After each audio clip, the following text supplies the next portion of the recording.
Todo lo que no sea ir al trabajo remunerado e ir a la universidad no estaba considerado. Pensemos todo lo otro que hacemos. Creo que tenemos que creernos que el planeamiento es una herramienta para trabajar en pos del bien común y hay que usarla para eso, para regular lo que el mercado no va a regular. No va a regular ni poner cosas mezcladas, no va a regular ni hacer vivienda asequible y no va a regular hacer transporte público, porque también lo que más le va a interesar es más autopistas y más espacio para coches, ¿no? Pero las mujeres tampoco es un homogéneo, ¿no? Las mujeres son muy diversas. No nos engañemos, si no cambiamos el tipo de ciudad que estamos construyendo, no habrá transporte público bueno y cada vez tendremos más horas dedicadas a la movilidad. Durante décadas, las ciudades han sido diseñadas pensando en una persona modelo muy concreta, dejando de lado las mujeres, personas mayores, personas con discapacidad, infancias. En esta entrevista hablamos con Zaida Mouchi, arquitecta, urbanista y una de las principales referentes internacionales en urbanismo con perspectiva de género. Conversamos sobre urbanismo feminista,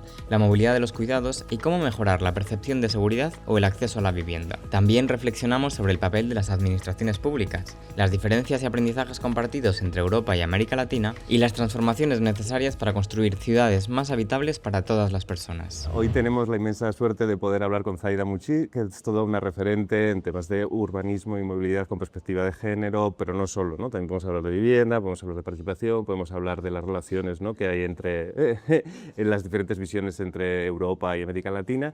Y entonces, y así más, Zaida, por si acaso alguien no te conoce, ¿cómo te presentarías? ¿Quién es Zaida? ¿Quién es Zaida? Difícil pregunta. Una argentina que vive en Barcelona, pero que ahora momentáneamente está viviendo en Guadalajara. He estudiado arquitectura y me he dedicado al urbanismo y he estudiado y me he dedicado también al género y al feminismo relacionados, pero no solo, pero especialmente con la arquitectura y el urbanismo.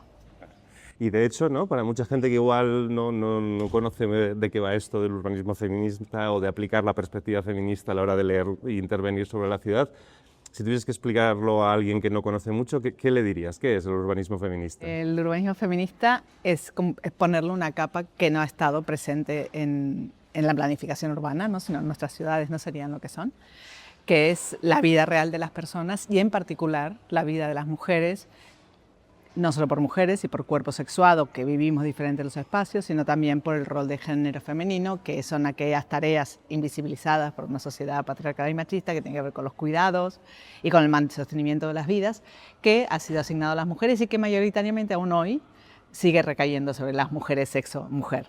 Entonces, esa parte de la vida no ha estado presente porque quienes han pensado la ciudad nunca se han tenido que encargar de eso.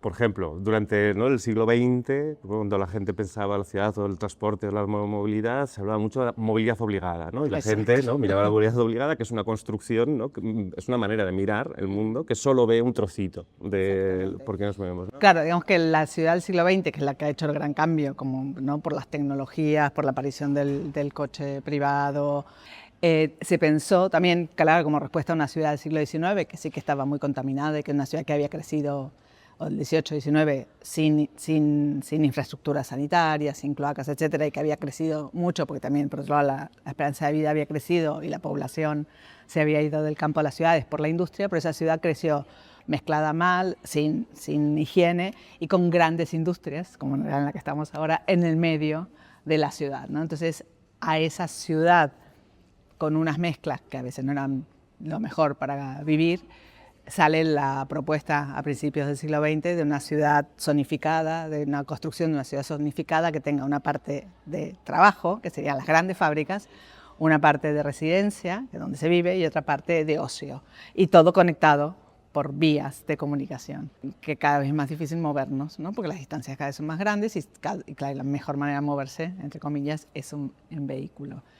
Y esa ciudad, en vehículo privado, y esa ciudad, como tú decías, pues cuando tiene que solucionar la movilidad, piensa en esa movilidad obligada, que es ir de las zonas residenciales obreras a las zonas de fábricas donde van los obreros en masa a trabajar y las obreras, o las zonas de oficinas, con suerte, o la zona universitaria, ¿no?, que serían las dos movilidades que la ingeniería de transporte tradicional considera que es la obligada, es la de ir a trabajar y la de ir a la universidad. Pero claro, esa movilidad obligada deja fuera un montón de cosas imprescindibles y que son consideradas no obligadas, ¿no? Claro, pero eso, ¿no? Como profundizando en esta idea, ¿no? Que a veces se le llama movilidad cotidiana, movilidad de los cuidados, hay distintas etiquetas, ¿no? Para hablar de estas otras movilidades que no estaban en el radar durante muchas décadas y ahora cuando intentamos ponerlas, ¿no? Un poco en la foto, pues hablar de eso un poco, ¿no? Has hablado, por ejemplo, de llevar los niños a la escuela, ¿no? O que los niños puedan ir solos a la escuela Que para eso sería lo ideal. Pero ¿qué otras movilidades cotidianas o de proximidad no estábamos pensando en ellas hasta hace relativamente poco, hasta hace pocas décadas? Todo lo que no sea ir al trabajo remunerado y al empleo, todo lo que no sea ir al empleo e ir a la universidad no estaba considerado. Pensemos todo lo otro que hacemos en la vida, ¿no? O sea, ya sea, no sé, ir al médico, ir a visitar, pasear a un animal, acompañar a las infancias a actividades también extraescolares o al parque, hacer la compra, porque ir a hacer la compra no es una cosa, no como se veía por ahí en los años 50, la señora de suburbio que va al centro comercial a pasearse, no. En una ciudad, si no compramos, no comemos, ¿no? Porque no tenemos ni la vaca ni el huerto en la casa. Entonces, todo eso es muy obligado y, sin embargo, no ha estado en el radar. Y creo que yo, la verdad, no estoy en contacto tanto con los ingenieros más de transporte, pero por lo que me explican mis colegas de Puncis, me explicaban, son muy reacios a incorporar esas otras y a ponerle el nombre, a incorporarlas en lo obligado. Como muchos son movilidades personales, que tampoco es personal. Yo no voy a comprar porque quiero comer yo, pues no, porque mantienes una familia que también tiene que comer. Entonces, pero claro, como ya decía Jane Jacobs en el 61, ella criticaba a los urbanistas de ese momento que resolvían problemas urbanos con ecuaciones simples, ¿no? Que es claro, gente vive aquí, va a trabajar aquí, se mueven de aquí a aquí a las 8 de la mañana y de aquí a aquí a las 6 de la tarde. Ya, resuelto. Dice, no, y ella decía, otras ciencias hacen ecuaciones complejas y con esas ecuaciones complejas intentan responder a la vida, que es compleja. En cambio, el urbanismo sigue usando ecuaciones simples, ¿no? De dos variables, y eso no incorpora todas las variables que tienes en la ciudad. Totalmente. Pero bueno, en ese cambio estamos, ¿no? Para poder dar respuesta y poder ver, porque es lo que decíamos, ¿no? Nos ha dejado fuera a la movilidad que nuestra sociedad asigna a las mujeres, ¿no? Los roles de género, ha dejado fuera a los niños, ha dejado fuera a la gente mayor cuando ya deja de trabajar. Exacto, y ya gente con otras capacidades, ¿no? Sí, claro, ha dejado fuera a la mayoría en realidad. O sea, es que esa ciudad falsamente neutral y esa manera de pensar la ciudad y por tanto el transporte universal ha dejado fuera a la mayoría. Solamente incorporado a muy poquitos. Que eso me lleva porque a veces, ¿no? Esta gente que con cierta mala intención, etcétera, intenta hacer una crítica de, bueno, pero esto del urbanismo feminista al final solo está pensando en las mujeres. Bueno, para empezar ya sería más de la mitad de la población, ya sería comparativamente, ¿no? Mucho más de lo que se ha pensado antes, que era eso, el adulto en edad trabajadora con acceso al coche, no sé, pero ¿por qué creemos que aplicar esta perspectiva hace mejores ciudades y mejores movilidades para todas las personas, independientemente de su género? ¿Y por qué si pensamos y miramos esto nos va a ayudar a hacer mejor ciudad? Por un lado, porque, bueno, ¿qué es feminismos o qué son los feminismos? Es como, a mí me gusta mucho esa frase muy, muy simple que de una periodista de Marie Gellard que decía que los feminismos es la idea radical que las mujeres somos personas, ¿no? Entonces, bueno, a partir de ahí, que seguimos sin ser iguales, aunque muchos crean que somos iguales, no es así, porque si vemos la educación o cómo, no cómo te educan en casa, cómo la sociedad sigue educando a las niñas diferente que los niños, ¿no? Siempre la niña más atenta por los otros y todo eso va construyendo ese rol de género. Pero entonces, el género no solamente mirar a las mujeres, el género es interseccional, por tanto, estás mirando, sí, empieza mirando a las mujeres que han sido las grandes olvidadas, porque, como decía, no me acuerdo si era Audre Lorde, quien decía, todo esclavo tiene su esclava. No siempre, en el peor de las situaciones, hay una mujer que va a estar peor. Hay género interseccional que mira a las mujeres por sexo, por lo que decía antes, ¿no? O sea, el cuerpo femenino sigue siendo un cuerpo extraño en el espacio público, seguimos sufriendo violencias y abusos en el espacio público. Por otro lado, el rol de género femenino, que usemos las ciudades diferentes porque tenemos que compaginar todo eso que no estaba previsto en la ciudad moderna. Pero además de eso, también somos conscientes que hay una cuestión que tiene que ver con las edades, hay una cuestión que tiene que ver con las clases, hay una cuestión que tiene que ver con la racialización, que tiene que ver con el nivel cultural. Digamos, hay muchas cuestiones que hacen que usemos las ciudades diferentes. no mira solo a las mujeres. Claro que empieza mirando a las mujeres como grandes olvidadas, pero las mujeres tampoco es un homogéneo, ¿no? Las mujeres somos muy diversas, ¿no? Por todo, edad, clase, origen, color. Uno de los temas, ¿no?, que también ha ayudado a aportar Luke es la de la percepción de la seguridad. Y entonces, sin caer, ¿no?, en estos discursos a veces del miedo y de la inseguridad ciudadana, no sé qué, lo cierto es que tal y como están construidos, ¿no?, nuestros espacios públicos, nuestras ciudades, hay ciertas personas que su sensación de seguridad es peor, ¿no? Y tiene que ver pues, con la edad, ¿no?, la gente más pequeña, la gente mayor, con lo que decías, el cuerpo sexuado, con el género, ¿no? Hay toda una serie de que se ve claramente que sí que están correlacionados con la seguridad que se percibe en el espacio público. No sé, un poco, ¿no?, a este respecto. Sí, sí, sí. Si puedes contarnos un poco... No, claro, una ciudad que, por ejemplo, una ciudad que no tiene, que es difícil para caminar porque no tiene ni buenas aceras, ni hay diversidad de usos, ni hay ojos a la calle. Para quien va caminando, o claro, y caminando, porque ya va casi todo el mundo, o moviéndose por sus medios, sea, no sé, una silla de ruedas o caminando, porque aún hasta ir hasta el coche tienes que ir caminando. Pero la mayoría de las que caminamos y vamos en transporte público somos mujeres, ¿no? Entonces usamos el espacio público mucho más. Si no está bien iluminado, si no hay esas otras actividades, sentirte sola en el espacio público te da una sensación muy grande de inseguridad. Sola y no vista y no viendo que se viene. Y eso es porque, no porque seamos frágiles o débiles, sino porque la sociedad te hace frágil o te vulnera, ¿no? O sea, ¿no? Falta ver la cantidad de feminicidios que hay en todo el mundo. No es una cuestión tampoco de un sitio, ni de una cultura, desgraciadamente, ni de una religión, ni de una clase social, ¿no? Entonces, desde un piropo, ¿no?, que una vez con algún amigo decía, pero ¿no te gusta que tengan piropos? Es bonito. La verdad que no, porque siento que alguien está pasando un límite que yo no he permitido que pase. O sea, que tú me digas algo agradable, me encanta, como yo te lo puedo decir a ti, ¿no? Qué guapo estás, qué guapa estás, maravilloso. Pero que alguien que yo no conozco y no sé ni quién es me diga algo, y con suerte dice algo que es agradable escuchar, porque muchas veces las cosas que dicen no son nada agradables, entonces eso da más miedo también. Por ejemplo, cuando yo vivía en Argentina, yo me vine a Barcelona con 26 años, ¿no? O sea, era joven, alguna vez fui joven. Y claro, para mí fue llegar a una ciudad donde me sentí muy libre y segura, y fue maravilloso.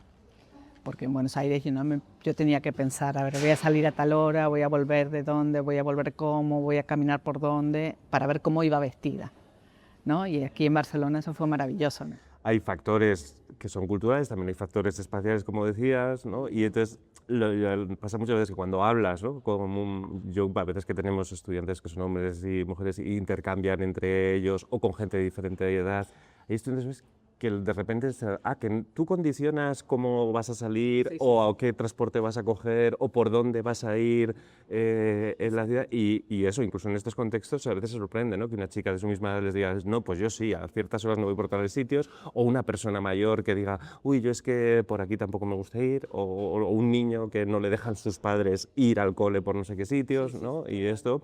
creo que hay una parte de la sociedad que no se da cuenta de lo que pesa en el día a día de mucha gente. Claro, pero eso al final es el privilegiado nunca se da cuenta que es privilegiado, ¿no? O sea, piensas que si tú eres así, el resto también. Entonces, en cualquier ámbito, ¿no?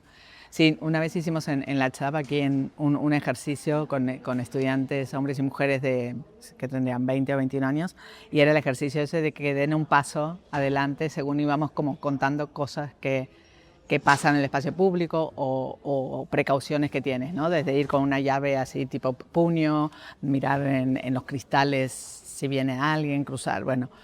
Y los chicos, claro, había algunas cosas que todos hicieron a la vez, después los varones, hombres, se quedaron quietos, un chico que se vestía muy extremado y que llevaba uñas pintadas y no sé qué, caminó un poquito más, pero ya llegó un momento que él también se paró. Y las chicas seguían caminando con situaciones que eran cada vez más complicadas o precauciones que tienes que tomar en la calle. Y fue muy bonito también eso que dices, porque de golpe los chicos con sus amigas de toda la carrera, que eran buenos colegas, ¿y tú haces eso? Y empezaban a sorprenderse. Sí. Las ciudades eso, no nos cuidan igual a todos, ¿no? Otro gran tema que tú has trabajado es la cuestión de la vivienda, ¿no? Y entonces en el centro del debate urbano actual, uno de los grandes problemas es el acceso a la vivienda, ¿no?, en muchas partes del mundo. Y eso también tiene relaciones con la movilidad, ¿no?, donde al final están, ¿no?, las viviendas y cómo se puede acceder, o si los sitios más accesibles también generan, ¿no?, aumentos. Pero bueno, un poco sabiendo que es un reto súper complejo y súper poliédrico, ¿alguna estrategia o algún podríamos explorar para intentar, ¿no?, ir trabajando en este problema que es La vivienda. Que es como, ¿no? Es casi inmenso, ¿no? Yo creo que es los sitios que están un poco más garantizados el derecho de vivienda, es que hay más vivienda pública o vivienda sin ánimo de lucro de asociaciones diversas, ya sean sindicatos, sean cooperativas, asociaciones, fundaciones sin ánimo de lucro, o sea, sacarle al mercado la fuerza que tiene en nuestras ciudades, que decide todo, ¿no? Entonces, esa es una. Otra, aún teniendo esa capacidad de esa cantidad de vivienda pública, es que esta vivienda esté mezclada y no generar barrios guetos, que también pasa en muchos sitios que en teoría tienen la vivienda pública asegurada, pero muchas veces son guetos. Entonces es mezclar funciones y mezclar tipos de gente, ¿no? Y eso según dónde se hace muy difícil, ¿no?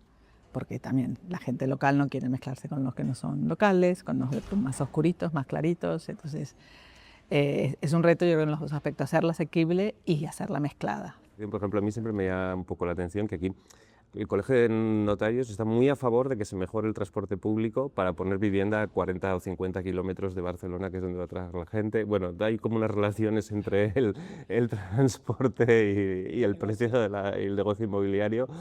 ¿Cómo juega un poco la movilidad en toda esta ecuación difícil, ¿no?, de resolver, que es la de la vivienda? No, siempre el orden de las cosas hasta ahora se ha hecho bastante al revés y mal, ¿no? Se hacen las viviendas.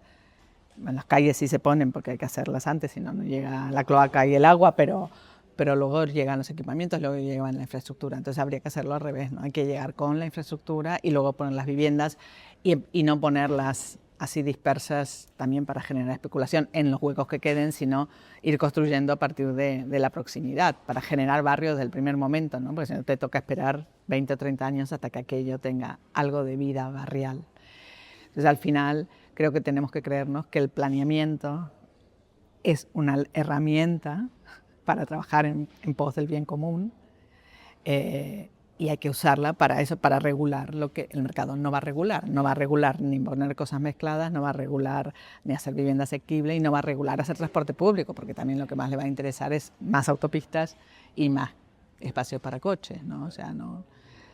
Y llevar gente a vivir a 40 kilómetros, si siempre estás pensando que van a vivir en el centro de Barcelona, es absurdo, porque aparte tampoco va a funcionar el transporte, ¿no? El transporte no funciona ahora para acá y después para allá, no. Tiene que, ¿no?, ir todo el tiempo de un lado para el otro, porque si no, no va a funcionar. Sí, totalmente.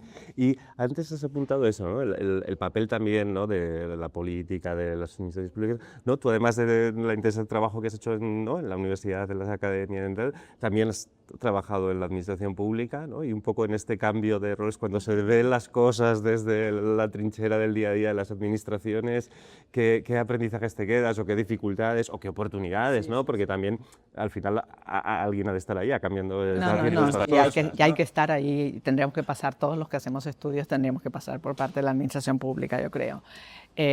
Porque lo primero que te da es un shock. O sea, porque sé por dónde empiezo y qué hago. Después no tienes tiempo para pensar, entonces hay que ir como muy pensado, ¿no? Pero sí tienes que haber conocido muchas cosas antes para poder, porque sí, lo que cuesta, yo creo, aunque estés formado, cambiar dentro de la administración, es hacer las cosas diferentes de cómo se ha hecho. Bueno, como en cualquier profesión, no los que han estado todo, ¿no?, te pasan una obra, cuando le dices a un albañil que te ponga algo de otra manera, no, siempre se ha puesto así. Yo, no, pero póngalo así, pero no, siempre se ha hecho así, ¿no? Entonces, ese cambio de que siempre se ha hecho así, pero lo tenemos que hacer diferente, cuesta, ¿no? Entonces... Sí, sobre todo, pero muy interesante estas ideas de las transiciones, ¿no?, de cómo consigues que algo que está funcionando de una manera empiece a funcionar de otra, consiga funcionar de otra es difícil, y luego los tiempos y la cosa mediática de la política, ¿no?, de los liderazgos políticos y las polémicas partidistas y tal, sí, todo esto lo hace como aún más difícil, ¿no? Yo creo que se ha acrecentado mucho con las tecnologías actuales de comunicación. Ha cambiado mucho, ¿no?, la presión que genera la opinión pública, entre comillas, sobre lo que se hace día a día, ¿no? Porque que el que más grite o el que más lugar en redes tenga no quiere decir que es el que tiene razón, pero hace mucho ruido. Y bueno, ¿no?, por ir pasando por otras experiencias, además de Europa, ¿no?, también eso, ahora estás en América Latina y tienes mucho conocimiento y mucha trayectoria también en América Latina. Un poco, ¿qué qué retos son compartidos, ¿no? Da igual que estés en Europa o en América, y qué retos también son un poco diferentes o qué cosas podemos aprender de unos de otros, ¿no? Sí, yo creo que los retos son compartidos en general, ¿no? Porque necesitamos ciudades más sanas, más próximas, más caminables. Necesitamos unos gobiernos más al lado de la gente y no tan alejados, un menos ruido a la hora de gobernar. Claro, después están los matices que pueden ser enormes de diferencias, ¿no? Pero al final creo que los retos son, en los temas que estamos hablando, parecidos, ¿no? Evidentemente estamos en una ciudad ahora filmando, que es Barcelona, que para ser una ciudad media, pequeña, en términos relativos, tiene, por ejemplo, hablando de un transporte público que no lo tiene ninguna ciudad de estas características, y que también Barcelona, claro, es muy densa y muy compacta, que creo, no sé, comparada con otras ciudades del mundo, yo creo que no sé, Hong Kong se le debe comparar y poco más, ¿no?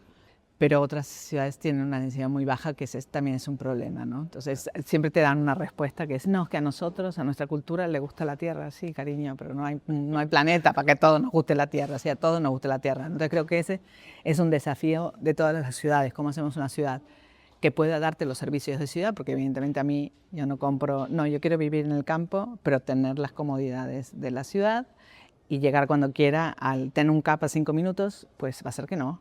O sea, al final uno tiene que elegir, no puede ser todo en todos lados. Estaba en Monterrey, me habían llamado para comentar un informe que llevan haciendo 10 años, que es una encuesta que la hace una organización civil que se llama Nuevo León, ¿cómo vamos? O ¿Cómo vamos Nuevo León?, que es de toda la región, como si fuera de toda Cataluña. Que el gran tema de la encuesta es el transporte público, los tiempos que se tardan, Entonces, sí, claro, y ver las paradas, que no son ni paradas y que hace un sol de justicia, y no sabes nunca cuando viene el bus, si te vas a poder subir. Pero además, no es transporte público que no pase cada 10 minutos, como muchísimo, ya me parece una barbaridad. Entonces, pero no se puede resolver con esta ciudad, olvídense. O sea, decir que van a mejorar el transporte público, por mucho que estén construyendo otro tren elevado, no. O sea, el tren elevado no llegas andando porque no se puede caminar, el otro tipo de transporte no.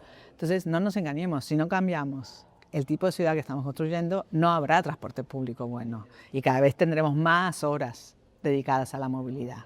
O sea, no se engañen, yo no les vengo a engañar aquí. ¿No? Entonces, es un gran problema, que hay muy poca densidad, mucha extensión.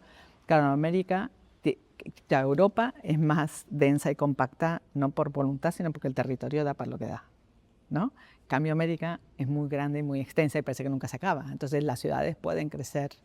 Sí, a veces hay montañas, pero es igual, ya hoy nos subimos a la montaña, bajamos la montaña, no importa eso. Pero claro, el territorio es de una inmensidad que no hay ningún freno. O sea, la geografía no te pone frenos.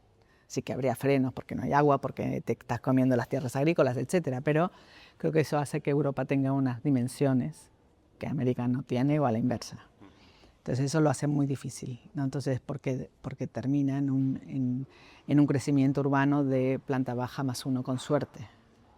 Claro, entonces te densifican y te ponen torres de 50 pisos. No, tampoco, no es eso, no es eso. No es meter ahí, ¿no?, como una bomba.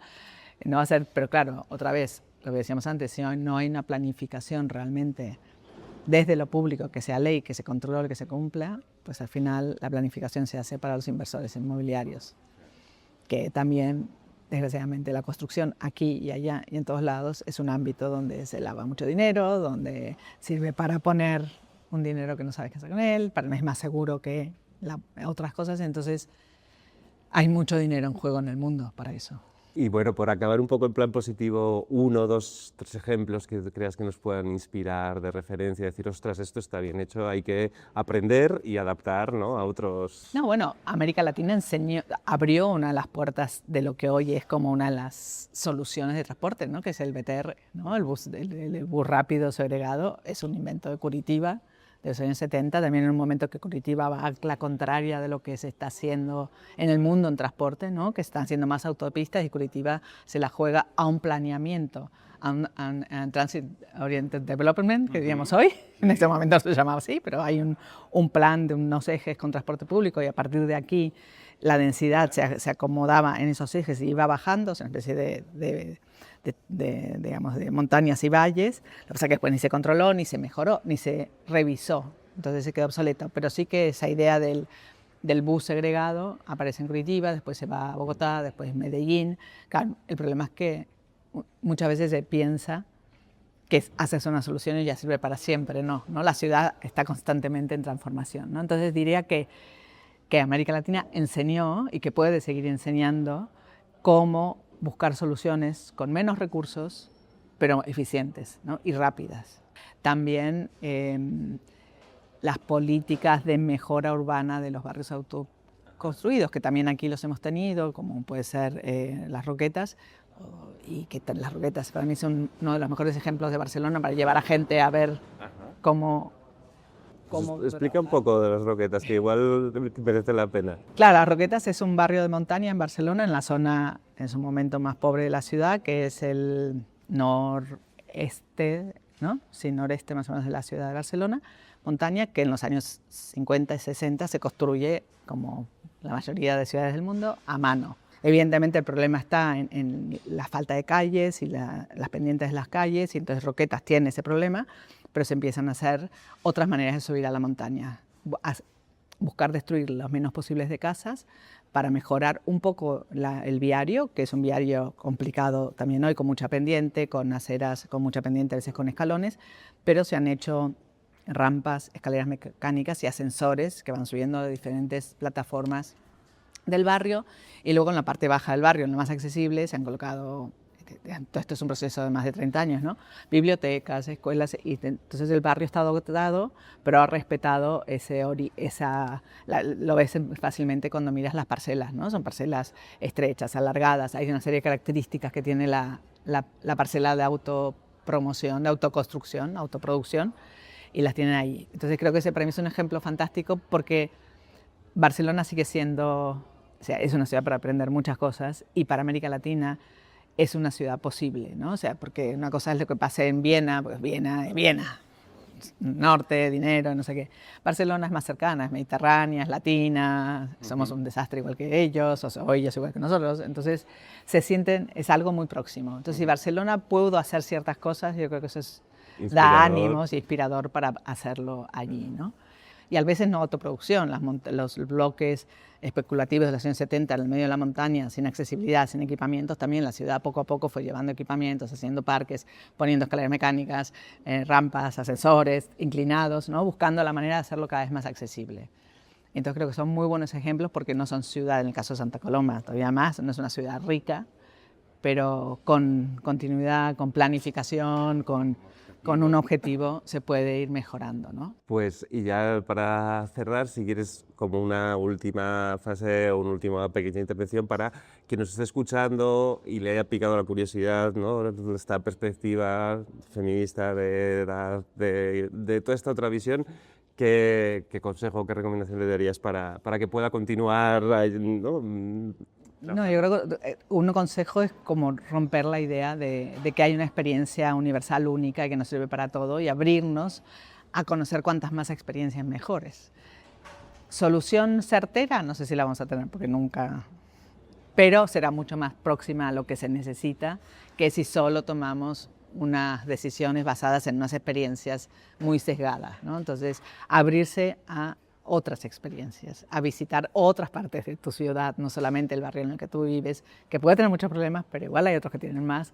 Entonces, conocerse la ciudad, caminar la ciudad, es apasionante, hay mucho para hacer y se puede ir haciendo. De hecho, hay ejemplos, no hemos hablado, pero hay muchos ejemplos también, tanto en México como en Colombia, ¿no? De todos los equipamientos nuevos dedicados a los cuidados, ¿no? Reconocer los cuidados, los trabajos de cuidado como algo colectivo y no como algo que se resuelve individual y detrás de la puerta de tu casa, creo que es un cambio político muy importante. Pues muchísimas gracias, Zaida, un placer como siempre y seguro que pronto seguimos hablando porque esto no se acaba, hay mucho por hacer. Mucho. Gracias. La conversación con Zaida Mouchi nos recuerda que las ciudades no son neutrales, Cada calle, cada plaza y cada sistema de transporte refleja decisiones sobre a quienes se tienen en cuenta y a quienes se dejan en segundo plano. Zaida es profesora en el posgrado Herramientas para innovar en movilidad sostenible. Así que si te interesa trabajar por ciudades con perspectiva de género, te animamos a ver más información sobre el posgrado. En nuestro canal encontrarás más entrevistas sobre movilidad sostenible y nos encantará leerte en comentarios qué te ha parecido.